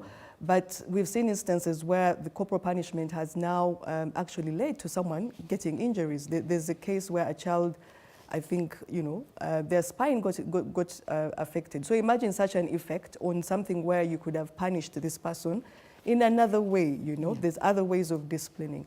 So I think that is what needs to come out to our masses, to our law enforcement agencies, that there are other means of arrest, there are other means of confining someone, there are other means of disciplining someone other than, you know, torture. Because if, like the theme of today says, yes, you too can be a victim. So if it starts with me, then it won't go forward. But if I continue it, then you never know. Tomorrow it could be your child, it could be your relative who is subjected to that, you know. Absolutely. If I may throw in something small. Yeah. Yes, please. So just to add on that, especially for us who work in these law enforcement agencies, also resources matter so much when it comes to law enforcement. Where there are lack of resources, I think initiating to do certain things also, there may be a temptation to initiate outside the law. Why am I saying this? Before the advent of, like, for instance, the cameras now, okay, and the DNA equipment now that we have, you see, that was a challenge for people to get evidence out of suspects, okay? In the quest of trying to get evidence at all costs, the temptation at times, you know, comes in. But you see now with the new technological advancements that are coming to these institutions, they're solving a lot of issues. There are many cases that we have resolved by merely going back to the camera center inside, and you review and you can pinpoint who did what, okay? Even the risk of trying to round up other innocent people who may not have been involved is minimized. You get the point? Yeah. If you pick evidence at the scene, and I use DNA profiling, which now we have, you can easily, you know, eliminate the other people who may have been very potential suspects, and in the bid of trying to get information from them, you eliminate that. So what is my message here? That we should be now advocating, as all the players within this, it is not about police or the law enforcement agencies, to be supported, to build the capacity in terms of technology, so that it helps the investigators, the law enforcement officers, really to use modern methods of, you know, doing their work, so that some of these temptations that would force people to, you know, to use other ad hoc methods, it is really minimized. I thank you very much. I'm glad you've mentioned use of modern technology to improve systems. So I'm hoping that, James, very soon you'll be announcing to us that you're going to put cameras in these police cells where you know, and all of these other places. The journey is on, and we have to work together. You know, at the end of the day, it's all about the budget. We have been talking about compensation and the like. Yes. And Aida alluded that we may be the biggest defaulters. It is not that we don't want to pay. When the money is there, it is paid. But is the money there? That should be the question. So if in a quarter you give, say, 75 million for compensation, and the bill is standing at so many billion, so what will the 75 million do in a quarter? It will be a drop in the ocean. Actually, one case so alone, first there has to be one budget. case alone may be 100 million. Just one. So at the end of the day, before times we point a finger, let's advocate for these budgets to be there in the first place. Of course, as we do other things to also to minimize on those things that cause us to pay the damages anyway. Okay? So, but let's advocate also for the money itself to be available, to increase that funding, so that the deserving people get the compensation that they deserve. I'd like to know, James, is there, what would you rate your implementation of this law at in the Uganda Police? How well do you feel that we're doing? I want to tell you, I think I will rate it highly.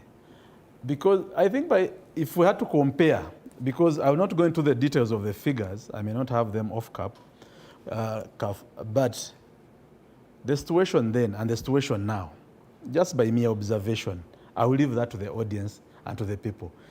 The situation, issues may be there, but what is the ordinary person on the street observing?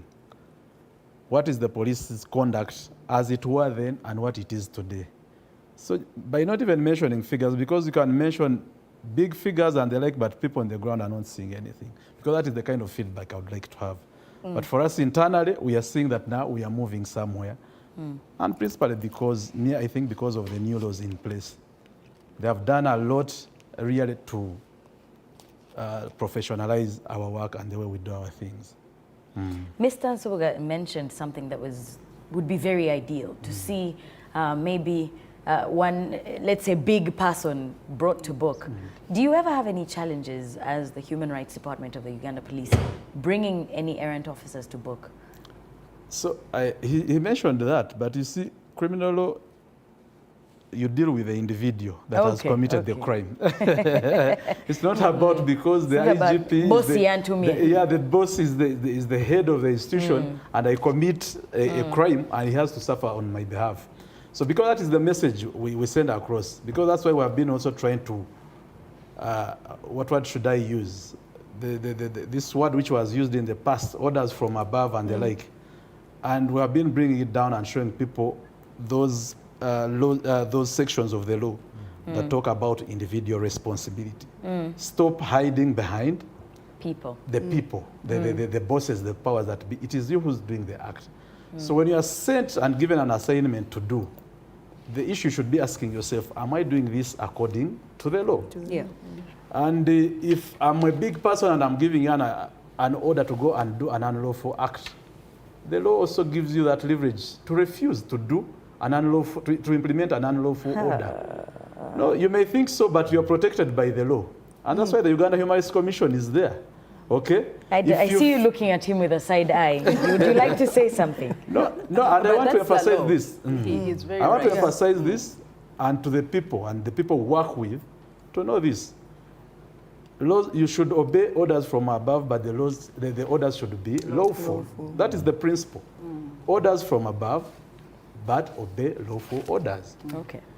You will not order me even if you are who. With priority to lawful orders. I get my gun and I shoot Mr. Samuel, and I implement that. I will ask why, or I will not do it. Then we wait for the consequences of that.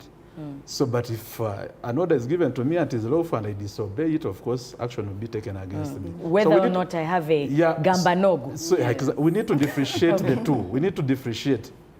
So orders should be lawful. That is the key word. Okay, okay. So I know that with every single system and everything, every single process and every single plan, for example, for 10 years, there's been a plan in place, an enactment of this law. But for every single one, it could get better. So I'll start with you, Mr. Nsubuga. Where do you feel that we could be better?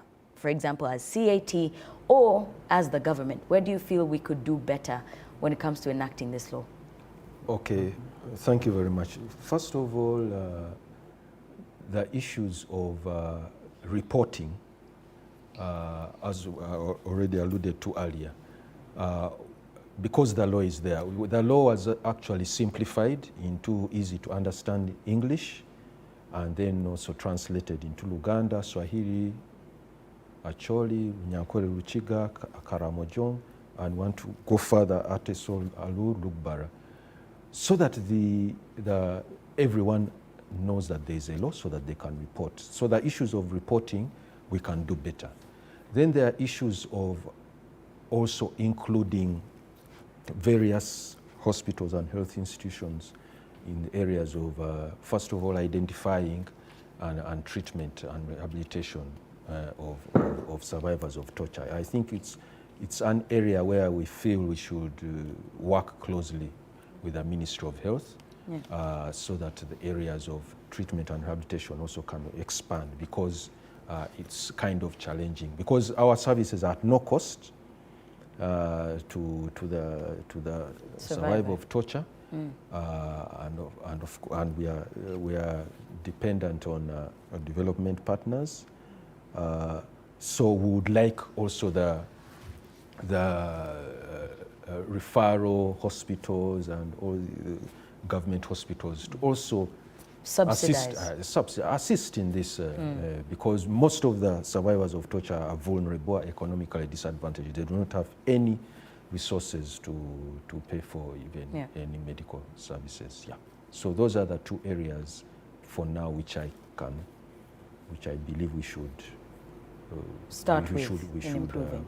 improve on. My colleagues may have an area which Absolutely. yeah, Barbara, where do you feel we could do better, whether as the DPP or as government?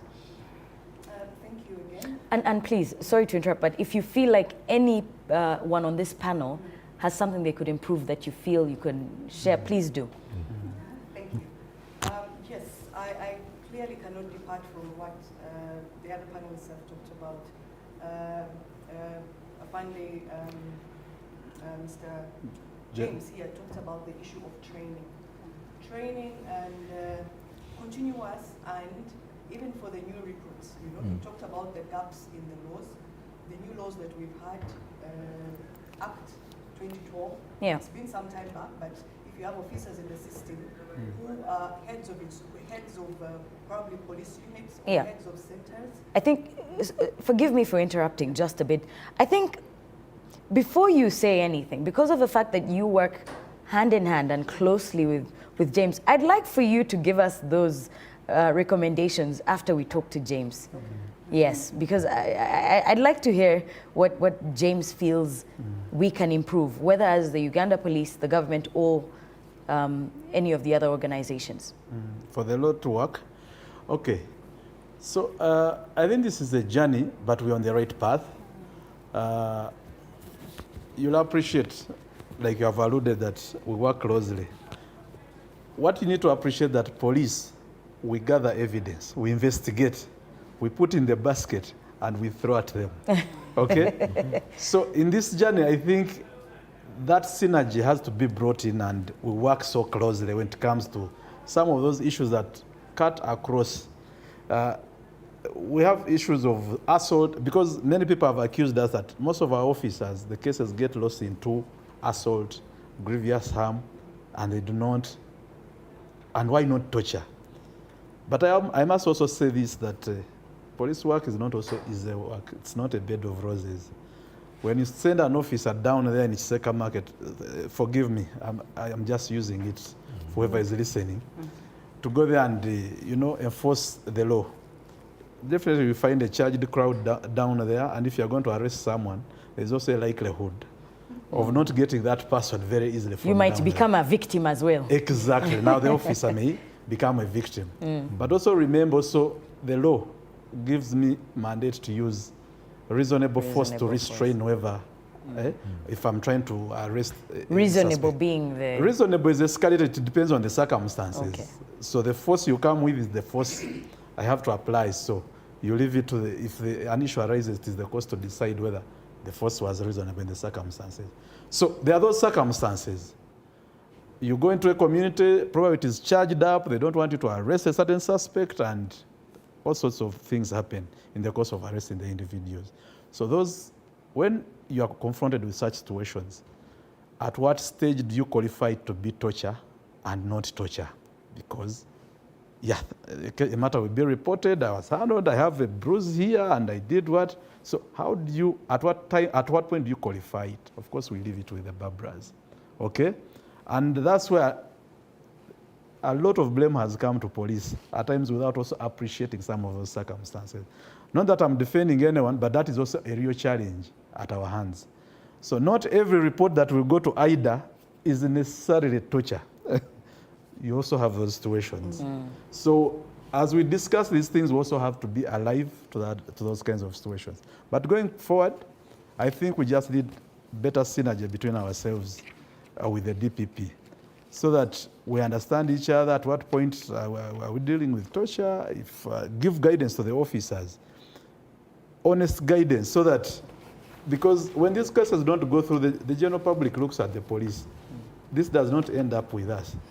Once we put that, whatever we have put in the basket and given it to the DPP to guide us, it is the decision of the DPP, okay? And ultimately the courts. Yes. So, but as you know, that's why we always absorb all the anger when things don't go right along the spectrum. So let's build this energy so that we make things happen so that the public is served better. So this cohesion is exactly why I thought it would be better for him to tell us. So now you can either agree with him or tell us where you feel like the police could do better. Because if if he does his part and he does it right, I'm sure it makes your part a lot easier. So please, if you could please repeat for us from the top what do you think we could do Thank you better? so much. Yes, I couldn't agree more. If the police do their investigations adequately, or they are sourced enough to carry on their investigations, then it makes life much easier for the prosecutor to be able to look at the file, get the evidence, and charge appropriately. What I would actually advocate for is, I think what we have to do is even have these trainings that we're talking about, if we could have joint trainings, you know, between investigators and the attorneys, yes. When you sit in a room together, you understand the challenges because, yes, the attorneys will also say, but the file you gave me did not have evidence. Then now when the police officer says this and this was the issue, we try and understand each other.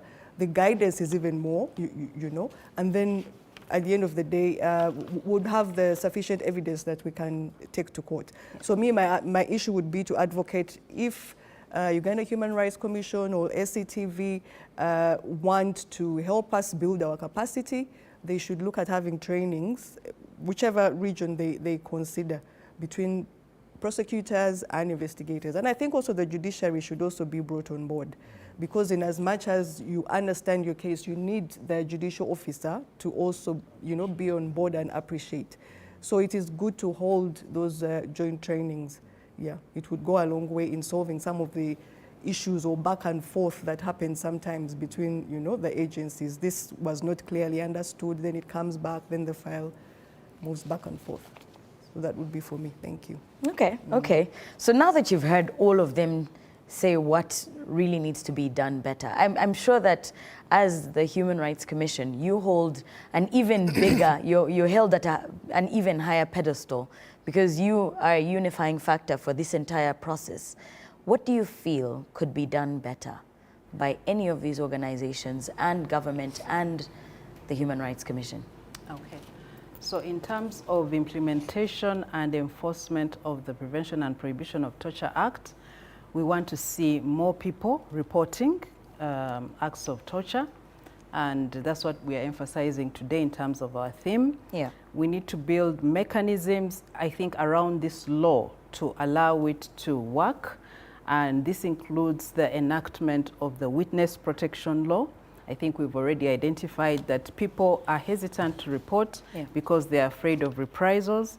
So people need to be protected and have that confidence to report. So if that law and framework is in place, we will be confident that people are going to report. The legal aid bill, if we can have that also passed by Parliament, because I may be tortured, but I may not have access to legal services, especially if I want to report my case to court. So people would want to have access to free legal representation. So that also encourages them to report. So if we can also have that passed into law, I think it will go a long way in firming up the implementation of the Prevention and Prohibition of Torture Act. We would want to see more prosecutions. We would want to see the annual crime report of the police force having more statistics of cases of torture they've handled, because that will show that the law is now working.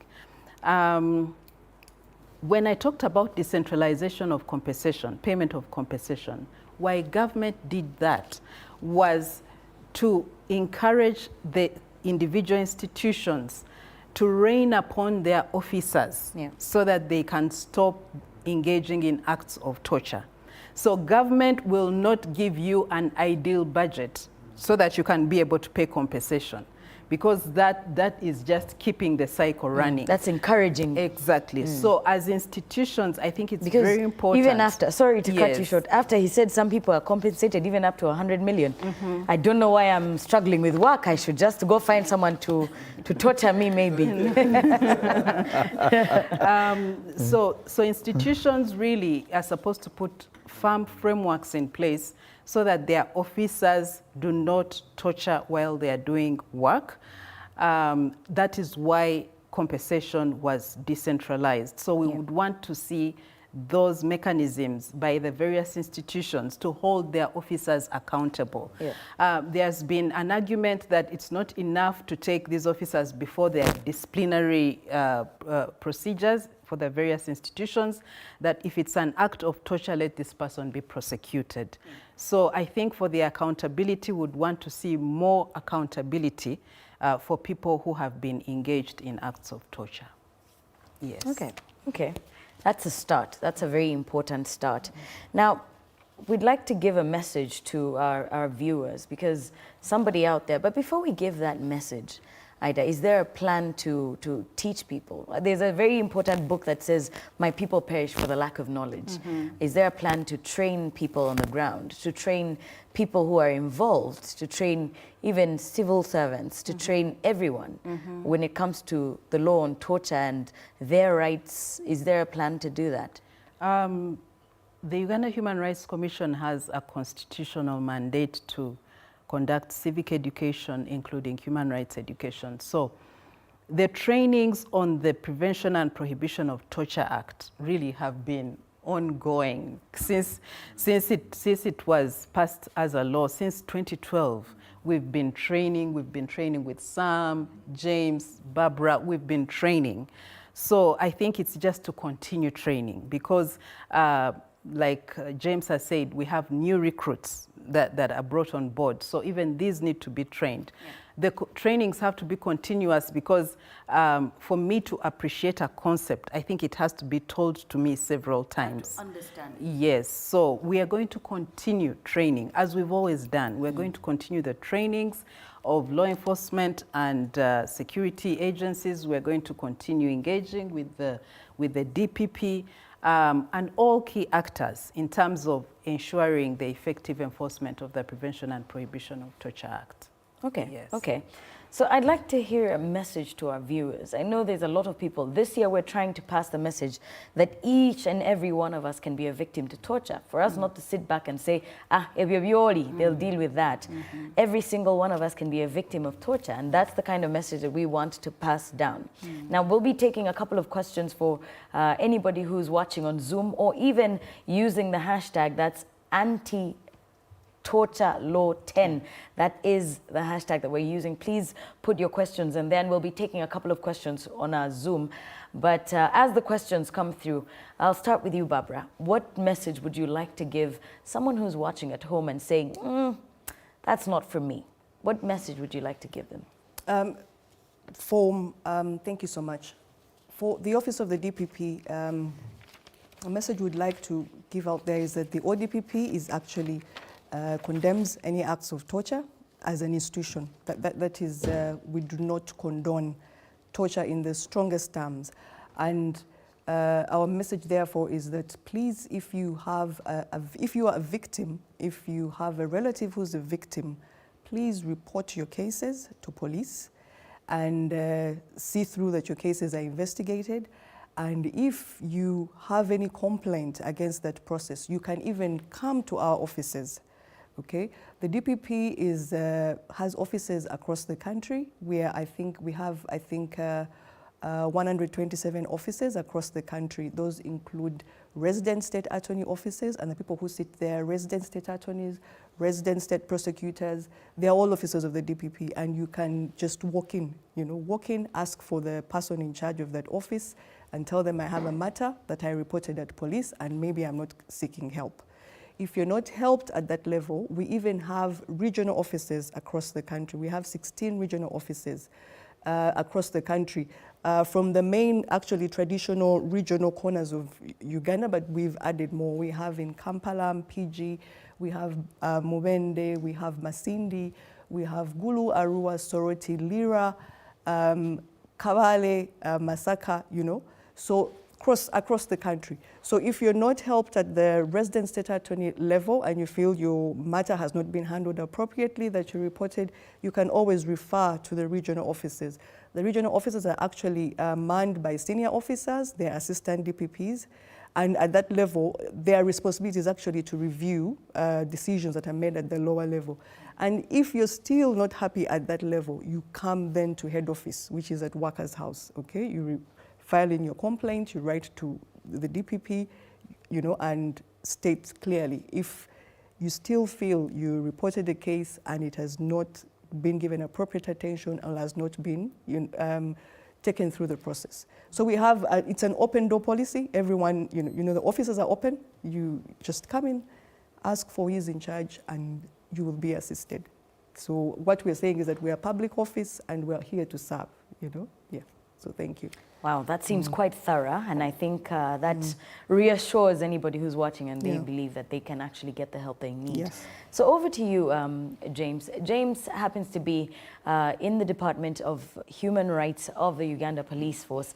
As an institution that has constantly come under attack with regards to perpetrating torture and the likes, and a message that we discussed earlier of you doing all of these good things and lighting your candle and putting it under the bed, and nobody can see what work you're doing with regards to ensuring that human rights are upheld. What message do you have? Thank you, Florence. I want to reiterate what Barbara has just said. Equally, I want to tell the public that we are an open office. It is an office also which is also decentralized across the country. Our regions are not the normal regions for the rest of the government departments. We have 26 regional offices. So you'll find in an ordinary region we have around some other subsets of regions within there. So in a bid to make services, to take services closer to the people. So wherever you are, whether Bosoga, Bugisu, North Aswa, West Nile, we have presence there. So any issue to do with human rights, and of course torture, like we are discussing today, just walk into our offices.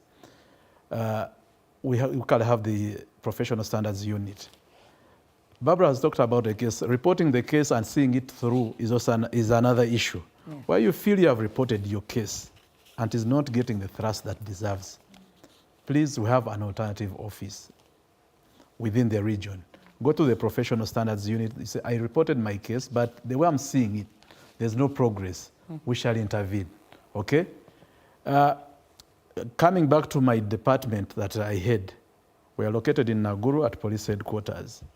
You walk in, there are no formalities. Any issue you come in, we listen, and we follow through. Or you go and shout at her office and they pick you and bring you. No, we have mechanisms in place. Yes, of course. Because, of course, we use the systems wherever they are. And we shall make things happen. So it is just to assure the public that you get an issue outside there, don't die in silence.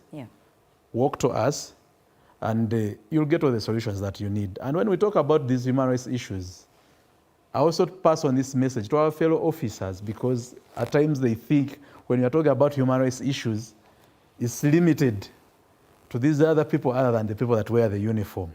Because I'm also aware within all the agencies, the law enforcement agencies, there are these human rights desks, and they also serve the people who work within. Because our people also face challenges also related to torture within the institutions they work for, and also from within the public. So we try to harmonize these issues, and we find solutions to them. Work to us for answers and solutions so that we really ensure that nobody is suffering outside. And I'm sure that for everyone, in at least a 10 to 20 meter radius, there's a police station close by. Absolutely. Yeah, because I want to emphasize this, because other people, they feel that I went to that station and I got a challenge from there. Or that guy got, where I'm going to report, that's why I got my challenge. That's why I'm giving these alternative offices. Go to the office of the human rights legal officer within the region, or go to the professional standards unit, because at least you'll feel like you're in a safer environment from the one where you think you got, the issues that you may have got. All right. Thank you. Okay. I'm still going to look for you after here to discuss that 100 million. So the African Center for Treatment and Rehabilitation of Torture Victims is doing a lot of work to help people heal from torture and to help them move on. What message do you have? You're dealing directly with the people. What message do you have for them as we conclude? Thank you very much, Florence. First of all, it's important that when torture has been meted to you, you seek medical help. You go to the nearest health center. Of course, if you're near SCTV Kanyanya or SCTV Gulu, you go there because there at least you have an array of resources to help you. But you go to the nearest health center because torture has far-reaching effects. Yeah. When you delay, it can have a permanent imprint on you.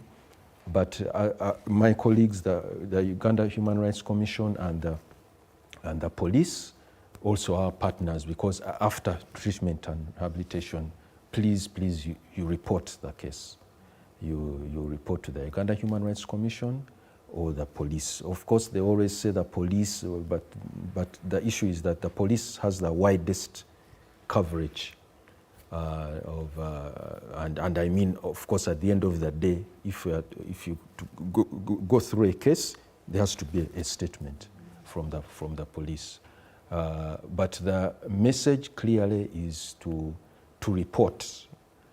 We really need people to report when torture occurs to them. That is really my message. Yes. Thank you so much.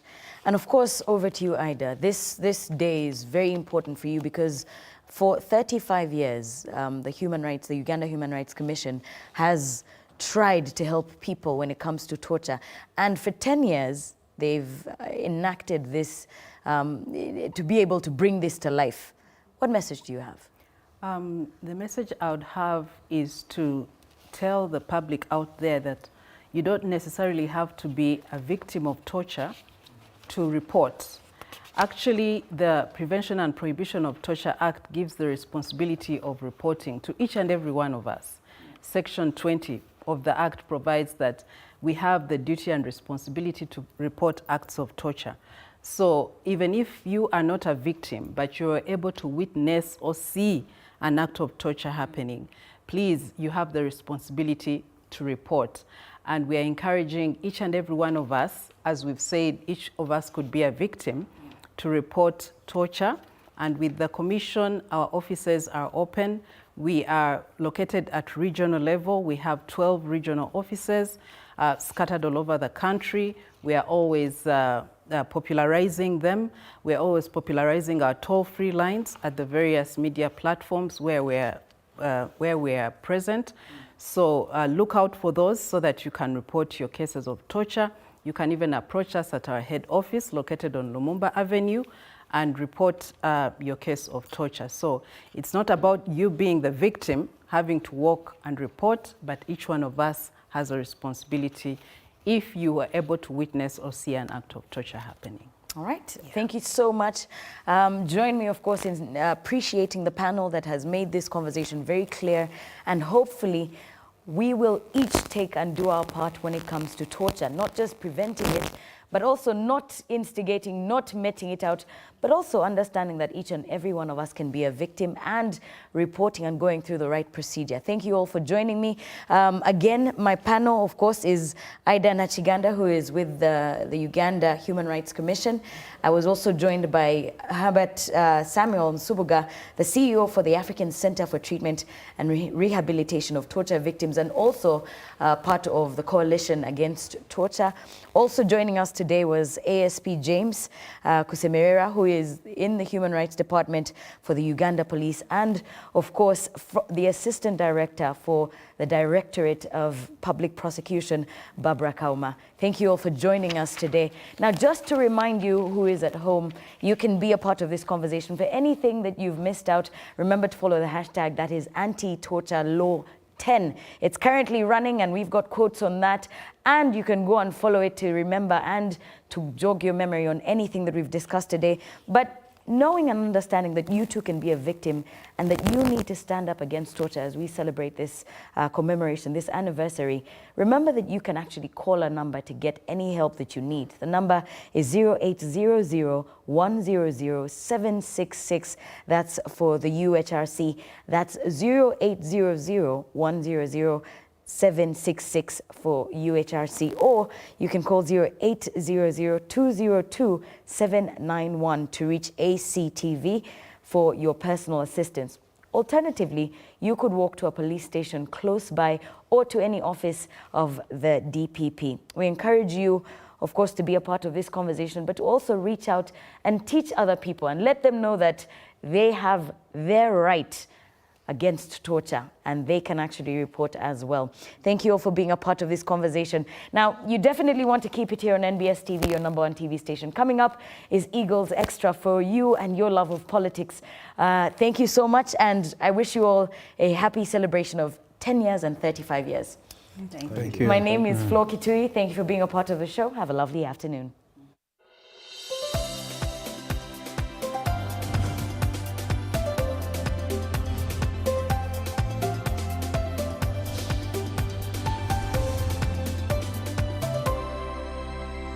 NBS. Always.